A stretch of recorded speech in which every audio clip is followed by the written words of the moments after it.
is Joan Landis, and I'm glad to be with you again. So I've had 7 children of my own, and I think I can share with you some of the signs of childhood stress. Unfortunately, children don't usually use their words to express their feelings very much. What do they use? They use their behavior. Their behavior is how they express that they are in distress, okay? So a 5-year-old may start having meltdowns, temper tantrums, may, start wetting his shorts or whatever. And so it's the behavior that tells us this child is under stress. Now, a teenager might get cranky and angry and want to stay up all night, and maybe a tween starts complaining about school and bullying, or doesn't complain and just gets really quiet and mopey and doesn't want to go play with friends. There's all kinds of behavioral ways that children tell us they're under stress. Now, the big problem here is that most of us as parents want to simply consequence the behaviors, right? And so we'll say, Johnny, if you don't stop wetting your pants, you're gonna, get whacked or whatever. Or, we just tend to want to punish the bad behavior, don't we? And again, that's very Skinnerian from the 1920s, very old kind of psychology. Now, I'm not saying that you never consequence behaviors. That's not what I'm saying. But unfortunately, for most of us, that's the only tool we have in our little parenting tool belt. And that's often not going to be the most effective thing. So one of the things that we need to do is know that for children, when they're under stress, they will not come to you and say, Mother, I really think I am overscheduled and we need to cut back on the number of extracurricular activities I'm doing. That just is not going to happen.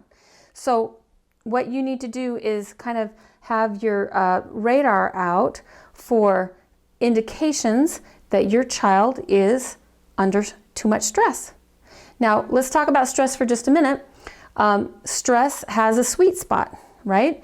What you want to do is you actually have your highest performance when you have a little bit of a medium amount of stress. That's where you're going to get your highest performance. Not enough stress, you're like, meh. Too much stress, and you're so anxious you can't perform well. And so a medium amount of stress in a person's life is probably a good thing. Now, where that is, I think is different for every child or every person.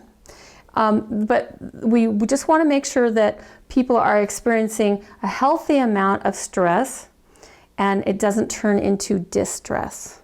Okay? So as a parent, we want to have our eye out for some of this. And then if we see it, we don't want to just consequence the behavior knee-jerk. What we want to do is take the understanding that we have now from some of our other courses about our world of emotions and our core issues and our triggers, things like that, so that when they're presenting behavior on the outside of that world is kind of icky, that we don't just stay on the outside and consequence it, that we as a therapeutic parent can go down some levels and say, hey, Jackie, you're looking a little upset here. You're looking sad. Can you tell me what's going on? This just really is not like you.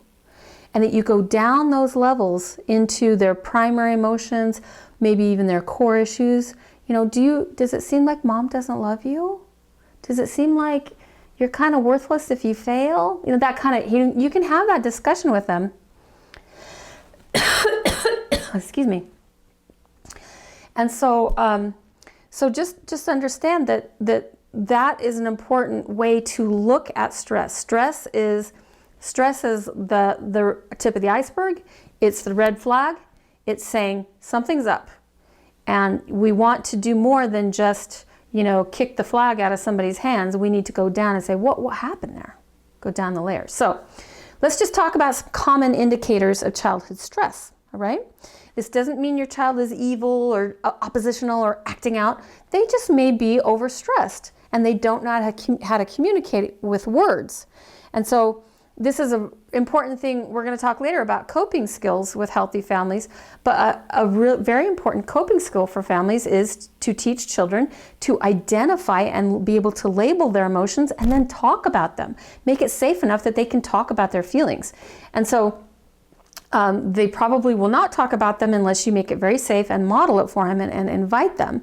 But meanwhile, let's look at some of the classic symptoms. So there's at least 7 different ways that children show us that they're under stress. Okay, one of them is they simply become emotionally volatile. All right, they just become irritable, easily angered, they cry easily, they're just really reactive. And you're like, what happened to my nice little kid? Suddenly he's just kind of a mess. And so emotional volatility, especially if it's a change, that can be a significant indicator of stress. So even things like irritability and oversensitivity to things could be an indication that they've just got too much on their plate right now. They're overwhelmed. Another thing is if they have a lot of what we call somatic symptoms. What that means is they just have numerous aches and pains and sicknesses, and they have a tummy ache, and they have something's wrong with their leg, and they have a headache, and their neck hurts and their arm hurts, and those are ways that children often communicate that they are stressed. Now that doesn't mean that you don't take them to the doctor if it continues, but initially, sometimes that can be a way that they can say, I'm just not doing well, Mom. And different cultures have that more than others. Different cultures kind of somaticize their stress into body complaints more than others. Another one is any kind of self-harming behavior, all right? That could be anything from, hitting their head on the pillow, to picking things, chewing nails, biting cheeks, tongues, certainly non-cosmetic piercings, even children shouldn't be getting tattoos, but even too much tattooing could be considered kind of a form of self-harm. And hair pulling, cutting, burning, anorexia, or any eating disorders can be a way of saying, I'm taking out my stress on my body. I'm trying to control things by, focusing on the externals instead of connecting with the internals, the feelings. So any kind of self-harming behaviors could definitely be an indication that there's stress going on. Okay, another one are avoidant behaviors. So suddenly your happy child is isolating. They're withdrawing. They're withdrawing from former activities that they loved, and suddenly they are just not interested. And procrastination can be an avoidant behavior. Oversleeping can be an avoidant behavior. Even things like gaming, surfing the internet too much, those things are actually, even too much music, if they've always got their earbuds in, or even homework, or even reading books, can be an indication that they're avoiding real life, they're avoiding social interaction, they're avoiding confronting their stressors. Now, of course, some kids are more introvert than others. That you just have to know your child to know, is this a change? And if it's a change, then you want to maybe think about it pretty seriously. Another one is self-medicating behaviors. So things like overeating or substance abuse, any of that. Even some monster drinks could be considered self-medicating. Certainly binging and purging, using laxatives, that kind of thing is a way to try to self-medicate from distress. Of course, things like prescription drugs, street drugs, inhalants, those type of things for sure, self-medicating. Even things like over-exercising could be, they're going for that dopamine hit really bad because they just are struggling with some feelings inside. So just be aware that, self-medicating is definitely a sign that they're struggling. Distracting activities, so things to distract yourself.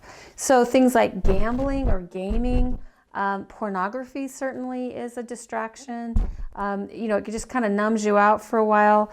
Promiscuity, if your child is having, sexual activities with lots of people, wow, huge red flag, huge red flag. Obsessions with things, if they're just obsessed with things when before they kind of weren't. Now, if you've got a child that's a little bit on the autistic spectrum, they will tend to be a little more obsessive over things, and that's just kind of who they are. But if your child is suddenly obsessed with something that they weren't before, that would be something to kind of look into. Or shoplifting, having compulsions that they have to do, or like even partying with high-risk friends, right? Too much of that's a way to just distract themselves, okay? And then finally, cognitive difficulties. What do we mean by that? So if they're having difficulty concentrating, difficulty remembering, difficulty learning, they're just having trouble focusing where before they were okay, that can all be academic problems and test anxiety. That can all be an indication that they simply have too much on their plate. Performance anxiety, if you put so much pressure on your kids to perform well and then they suddenly have stage fright, okay, this is telling us something, right? Now, I'm not saying just give up on everything, but what I'm saying is take that as an indication that they may be overstressed. Maybe you need to back off a little bit, help them develop some healthier coping mechanisms, and then reintroduce gradually in a very safe environment in order to get over that. So if your child is manifesting some or a number of these things, think carefully about what stresses are on their plate. Are mom and dad fighting? Have they gone through a recent divorce? Have you changed schools? Are the friends the same?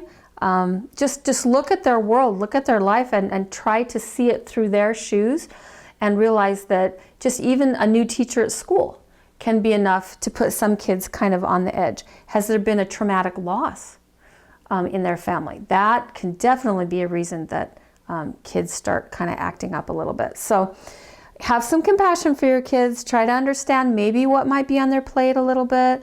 And then the next lesson is going to be talking about 7 solutions for childhood stress. So see you soon. And on the forums, if you have learned something or you notice something about your kids that look like they're, kind of in some stress reactions, share with people about that and we'll give you some feedback. So anyway, thanks. Bye.